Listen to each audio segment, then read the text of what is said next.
So which other big names have you worked with that you let me say had an influence on you, and also that maybe their way of working like just blew your mind away? I feel like there's so many. There are many, but like each worked in its own way. One I would recall happened just recently. I happened to feature on the Myths album, his last album called The Ugandan. Very nice song. And I don't know if I should divulge this information. I don't know if I should That is divulge totally this, up this to you. information. But I feel like with that song, let me say it like this. It was the same process as when I did Welcome to KLA with Benny. Mm-hmm.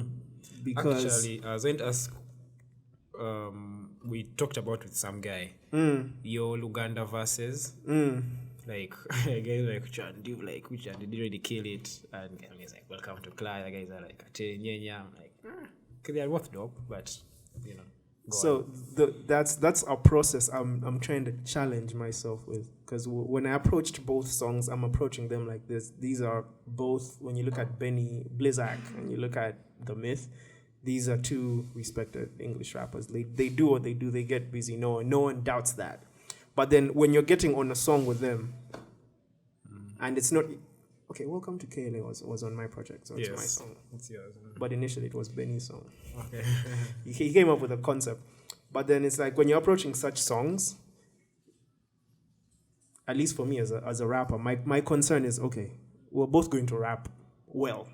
But then how do I stand out? What am I going to do that I know the Myth won't do, that I know Benny won't do? And like one of those things is go to Luganda and actually like do it right. And both songs were very scary for me to do in Luganda, because it's like I'm taking a gamble here. These are people who don't miss in English. They're going to get every bar must count. So even for you, every Luganda bar must count. That's and like I haven't written that much in Luganda to say, I'm now 100% comfortable with it. It always takes a while to sink in compared to the English. You just add like one color in. Yeah. But like I feel like that's one area where I've learned that if you're making a song, it's not a cipher. If it's a cipher, everyone is just trying to. But if it's even with a cipher, because it's like you're 8 rappers, how do you stand out? How do you do what the other rapper won't do? So it's like that approach. I've had to learn how to approach things differently. There's another song. Oh my God. There's another song I recorded with. I need to find that song with Big Chill and GNL. What? And I think Martha Smalls. This is what the other guy was saying. I think it was Bo on that intro. Why am I using no. This wasn't my song. It was this was a song we did as a collective. It was a project for some big names, and they shelved their songs, and I can't release it. I'll be arrested. But yes, I said they are denying us. GNL, Big Trill, and Martha Smalls. And you. Who else was on there? Yeah, I think that was a lineup. And let me guess. I guess GNL is coming with his Loga flow. Yes, you've listened to the song, I'm guessing. Yes, I had it at some point and I lost it. Okay. I had it at some. I'm guessing GNL is coming with his Loga flow. Did you rap in Luganda, English? No. By then I did English. Oh, English. Big Trill, of course, coming in with his lines. Yes. And then Martha with the Martha on the hook. Very dope song. So guys are here keeping songs instead of bringing out and we enjoy. Hopefully one day you guys get to hear it. But it was one of those songs that it was a proper project song. NDAs were signed, those things. So I'm not even sure. I'm not sure I'm supposed to. No, I will excuse you guys from any of this, but hopefully that song gets released one day. Hopefully, because we want to listen to it. I'll leak it. That was what year, I'm guessing. I'm guessing you'll leak it. I'll leak it. Yeah, you better leak it. SoundCloud user 49867.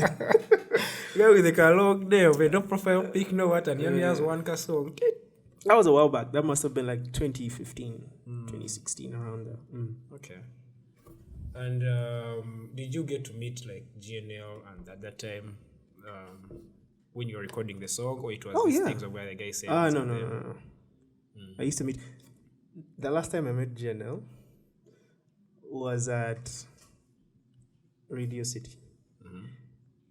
I had gone there to premiere Samandari. That's another song I like. I had gone there to premiere Samandari. And of course, we're in the same room, so he's telling me how he feels about the song. But then, and this is not a slight to anyone, just as artists, we have this thing where we're like cordial. We're like, this is dope. But then, I kid you not, like, for like the next 4 or 5 months, GNL would hit me up and be like, yo, I'm blasting some low. And I'm like, wait, that's so random because for us hip-hop heads, you don't expect GNL to be bumping someone who's like, no, what you guys did on this is I remember I told you that song was dope. I even told you to send me the instrumental and I made it my ringtone for a while. Oh yes. Until they stole my phone and I lost all that. Yeah. But that song is actually good. Because I think the time you released it, I was up country, doing field work. And I don't know, like I was just tired of the songs I had on my phone at that time. So I was, then I saw, I think it was you posted about it. Then I go and check it out and I'm like, damn, this song is dope.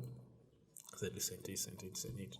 Then I told you, man, this song is nice. Because I like the way it starts, but I think it's when it's starting, you say, she got that summer body, that summer. So I didn't want that sound to play like when my phone is ringing because like in a meeting or anything, it's like summer body. So I told you, send me the instrumental. Okay. And then, I think I even set up the instrumental on my PC. It's a nice song.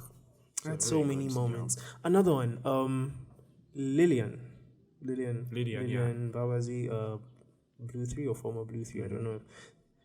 She was very important in helping me like pick my name. Taka HD. Okay, Taka is already on there, but yes, because I was going by another name. What was your former? What was it was fake.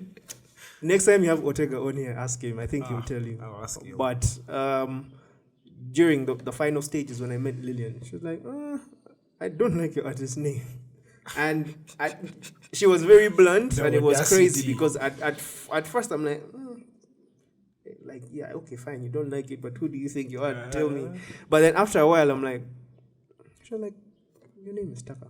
Like, go with that. Like, Taka. I don't know. And so my idea was like, put some sauce on it a bit, make it stand out because the Takas and the Chris Takas so it's like how do I make it different? But she was very pivotal in that decision. So okay, it's another thing people might not know. 5 things you didn't know about Taka. His name was selected by Lillian Babazi. Not selected, okay, like coined. Yeah, pretty much. She told me like you have a unique name. Go with it. Yeah. Like just don't stray too much. Just be around there. And then there's another song with Keko. Budala. Yes. That was another song that really played a lot on radio. How was it like working with Keko? I think it was... I'm just taking in the moment because I feel like that was one of the most affirming moments of my life. Because I got that beat. I was the first person to get the beat from Ethan. And I had that beat for like 2 months. And I couldn't write a single word. Why? Writer's block? Because I was like, this beat is so good. Not even writer's block. Like, I had that thing. It's like, this is just an example. Like when you grow up, like, if you're a Jay-Z fan, there's some Jay-Z fans who are like, if you tell them you're doing a freestyle to a Jay-Z beat, they're like, you've already messed up. Leave it. Like, this was a Kendrick fan, and you're telling them I'm doing a freestyle to a Kendrick. They're like, will you manage? My guy, just leave it. So that's how I felt about that Ethan beat. It was like really, really good. But then eventually I was able to write something, wrote it down, left it in studio. So they told me Keiko and JB are coming in like in 2 days to record their stuff. Your verse is already there, so you don't even need to show up. I'm like, okay. But then I was like, But Keiko is going to be there. Keiko's going to be there. This is Keiko at her peak. I'm like, no, let me just be in the room. Let me just be in the room. So I get there. They're late. They're like 2 hours late. So it's like someone who's excited. I'm now like pissed. My phone is running out of battery. I'm like, what is going on? And then JB comes. He's like, I haven't written my verse. Like, guys, what's happening here? JB comes like, I haven't written my verse. They're like, okay, cool. Finish up. Keiko comes. He's like, I also haven't written my verse. And I am getting angry. I'm getting frustrated because I'm like, I thought this was, these are the people I aspire to be and everything.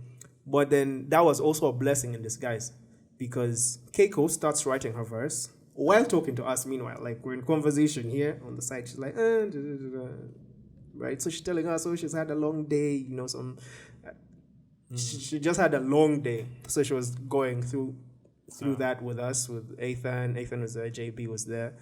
And then in the meantime, she says something that stuck. She says, she starts talking about like just people minding their business. And she's like, Fakum Dalago. I wish I could tell someone that right now. Yeah. Right? So someone hints, I think it was JB or Ethan, they're like, I think that should be the MO for the song. Like, let's just keep that. Right? And then we just let it pass. But then that stuck with me. So while Keiko was writing her verse, JB's writing his verse, I'm like, your verse is not even related to... my verse is just energy. Like, it could fit anywhere. I was like, if JB and Keiko are on this song, I just have to kill it regardless of what they're talking about.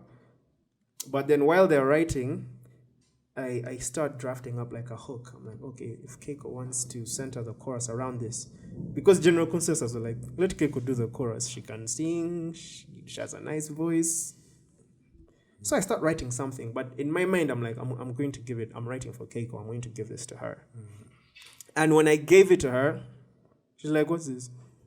I'm like, this is the chorus. I've been trying to write, according to like the direction you gave me. She's like, first sing it. I go through it. She's not giving me a reaction. I'm like, okay. So it's trash. They call us into studio and she's like, now go and record. I'm like, what do you mean? She's like, no, go and record. Like, you're doing the chorus. If I feel like there's anything I can add to it, I'll come in the booth and like add vocals and stuff, but you're doing the chorus. That's when I was like, It was a shock. It was like, it was a proper mindfuck. But then that gave me the confidence to know that, okay, I'm not a singer. I don't even trust my singing, but there's something in there. So I should try and do it more often. And I feel like, again, for Keiko to tell me, no, you go and do the chorus, me, I'll be in the background for something she was supposed to do, was very huge for me. And after that, I started feeling more confident. And more confident to sing even. Yes. I started singing a bit more after that, I remember. Okay. Sometimes you listen like these songs and you feel like maybe these guys like put in days of wow. I know. That sometimes, and that's I think what is interesting about the creative, all that. That sometimes a guy can just wake up and something clicks, and that's it. So, legends. They did it on the spot, man. Me, I had to go back home and first do push-ups. First pull up your socks and come back. Okay, that is that's interesting. Shout out Keiko, shout out JV, shout out Ethan. So you're with Benny Black. You guys, it's like on a competition these days. No, we're not. Okay, kind of like a friendly competition. Because I notice every time like he drops, you also drop. Every time like, I think this year you've done 2 songs. Have you done 2? There was one which was with Ninja C. Yes. And then they just left Rubaga. Then Love Art, which dropped. Oh yes, then Love Art, which was just recent. So is there like kind of friendly competition? Do you guys like push yourselves and stuff, or just coincidence?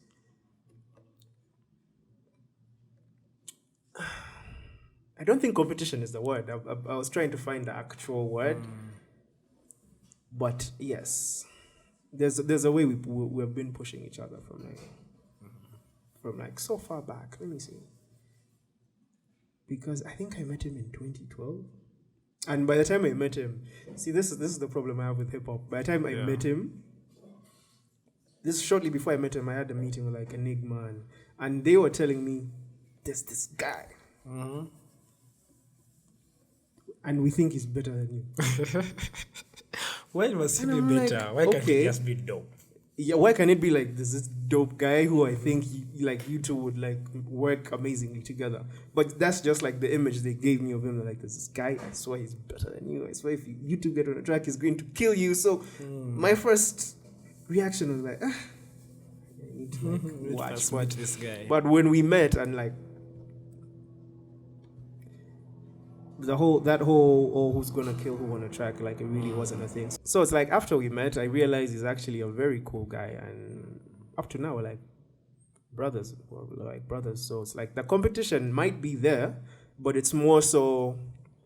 It's not necessarily competition. It's making sure your socks are pulled up. Like, this guy's on the song. I don't want to be the one pulling the song down. So I have to deliver. Yes. And you guys make good music together, man. There's it's like that song was just Energy Good. It's Energy Good, Chick Bad, yes. That song is so good, man. It's a very nice song. It's a nice song. Thank you. Yeah, it's a very nice song. I feel like those are some of the songs we're unsure about. So, like, that's the formula. So it's like, throw it out there. See what people think. Like how, like, someone does a verse and you feel like it relates to you. Like when he said, when he's like, there's no drink in my house. You know, I left the borders and thing for the boys. I just be smoking that loud. That's how I cancel the noise. I could fuck with that line. Like, I was like, yo, this guy is spitting. So, you know, is there like any guy who you want to collaborate with? Like, you see a guy doing his stuff and you're like, I need to work with that guy. Seems like my kind of energy. Here in Uganda, Africa. Okay, let's start with Uganda. Very interesting. Uganda, I would like to do a song with. Okay, the first name that came to mind is Malex, but I have a song with Malex already, so that's not out yet. Okay. There's Malex. There's Silent Treatment. Do you listen to Silent Treatment? I actually don't know Silent Treatment. You should give him a try. Give him a try. He's an amazing artist. Although he's low-key, he's more low-key than I am. He doesn't. And you're not even low-key. So you're not so low-key. Well, okay, that's maybe. I get that from so many people. They only see me once in a while and then I vanish. Okay, yeah, maybe that. So but that's my definition of low-key. Low-key. So there's Silent Treatment. There's someone whose music I recently just started listening to. There's not so much of it online. But do you know Tie Dye? Tie Dye, yes. I don't know Tie Dye. I watched. I think I've had like one song with Lagum. Yeah. There's that. There's another one she featured on, I think, like a week or 2 weeks ago with Prince. You know Prince? I don't know this nigga. Okay. No, this is just one of the newer acts, but like I really find them interesting. And I think I need to check them out because, you know. Hey, I'll hook you up. But Akine, I've worked with Akine. Yeah. On pause. Hopefully we get to do something else. There's Lamu. There's just this new energy, man. Like these new guys have this new energy that I find intriguing. I think maybe it reminds me of, you know. Yeah. But they're a really talented bunch, man. Okay. And Africa?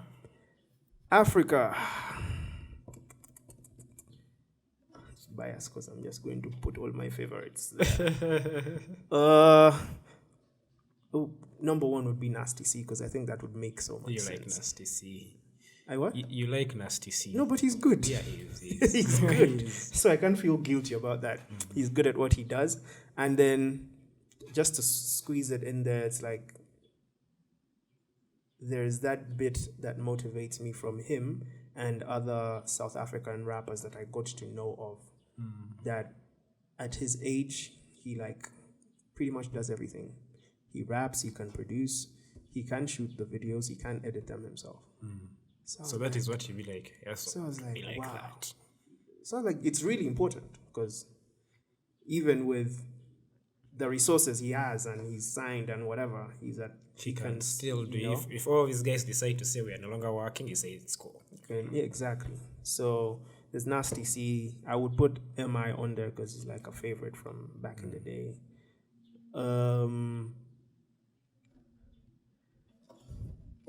I'll put a new act on there. Buju. I like Buju. There's something about Buju's music. There's something about Buju's music that it's just a vibe on its own. Like regardless, it just makes you happy. Like puts you in a good mood. Yeah, that's what I can remember offhand. Yeah. Okay. And beyond Africa now. Beyond Africa. I'm heavy on UK music. I remember there was on Julie. Is it Julie? There was there was a song, I think. Then you told me I think a guy it was like a competition or something. Yes, Haley of Western the group. And then on Vroom, I worked with a UK artist / DJ for On That. Yes. Just Geo, yeah. Talked to him and he sent me this dope grime beat, so I did that. I'm curious to work with UK. I feel like even I wouldn't when you go international, I pay more attention to the UK scene than the American scene. I feel like there are more amazing things happening in the UK scene. Now for me, like UK rap, I don't think I know any guy from UK. Like zero. You don't know Skepta? Most of the you don't know Chipmunk? You don't know Stormzy? I know them. Exactly. Like I know them. What I mean, but like I don't know them is I'm not like paying so much attention to their music. Because actually recently I've stopped listening to American like music a lot. Except maybe the old music that I used to listen to then. These days I listen to a lot of Ugandan songs, which is it's a bit good, but also it's a bit limiting yourself because you need to listen to what other guys are doing. So UK.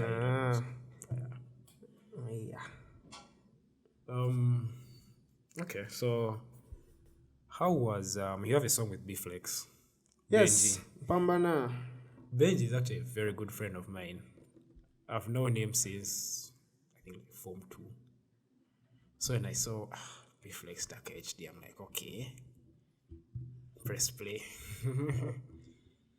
So what was it like? So why are you lying on your own podcast? Why are you lying on your own platform? You've decided to spread lies. That's right. Because as far as I remember, you were very instrumental in making. No, I remember. Yes, I told you that. Have you heard of a guy called B-Flex? Remember? Yes, I remember. And then even when I was talking to Benji, he would tell me, "Man, I like Taka. Taka is a very good rapper." And all that. I was like, "You guys should work together." But I don't think I put you guys in touch. Did I? You actually did, and I feel like you were very important. I'm not going to say I did it because I knew you, but you were very important in just the two of us actually getting to know each other. Because one, I know you wouldn't stand behind something that's, But by the time you mentioned him, I didn't listen to so much of his music. Because I remember, I think I asked you about him when he had just released. There's a thing, one for the books, when you told me the song you liked with. Yes. You told me there's a song you liked on there. And I was like, oh yeah, he has other songs, and so I don't know if you checked him out or what. No, I did, but I feel like that was pivotal. Like that's all I remember. Like this happened solely because you reached out, and you're like, oh no, this is the guy. You guys can chop it up. I'll leave the artist stuff to you guys, but I think you guys can make something dope together. So okay. So what was it like working with him? He told me he didn't meet you before the song was done. Yeah, our timelines were very off. They were off, and I think by then he was trying to release it quickly. So I told him, no, I'm at studio here at Talent Africa. I can just record and send it to you, so you don't have to worry about now like booking a session or whatever, and us having to be there at the same time. Yeah. I was like, we can do that later. We can meet later and talk about the song, but the most important thing is you getting like the verse. The verse, Yeah. Okay. But it worked out. Yeah, It worked out really well. Because he sent me the song, and I saw Beeflex. I think it's Beeflex featuring Takashi. Yes, it was his song, yeah. Yeah, Beeflex and Takashi, and I'm like, okay, that's what I've been waiting for. And he sent it when I wasn't like in Uganda, I was in some country. So I think our timelines were different. So I received it when I was just like coming back in the evening. And I think we're 5 hours, where I was, were 5 hours ahead. So it was around 8:30. So I think the site was about 3. So when he sent it, then I'm like, let me first shower. He sent it, and it was a good song. It was a good song. Although I told him, man, Taka took you to school. I know, I had to. You had to. I had to. It's like, I think you could. Well, I was going to say I think you can tell when I'm in love with the song, because I'll try to like do so much. You can like, feel the energy so even little. as you rap. It's like even as I'm rapping, I wish the whole song was mine. I wish I could keep going. So it was one of those songs that was interesting, and I always go back to those songs where it's like I can sing and then rap and then just flows, like it's effortless. So yeah, it was one of those. Okay. He told me it's going to be on his album, the one we're talking about. Yeah. So dope. This is what we came for.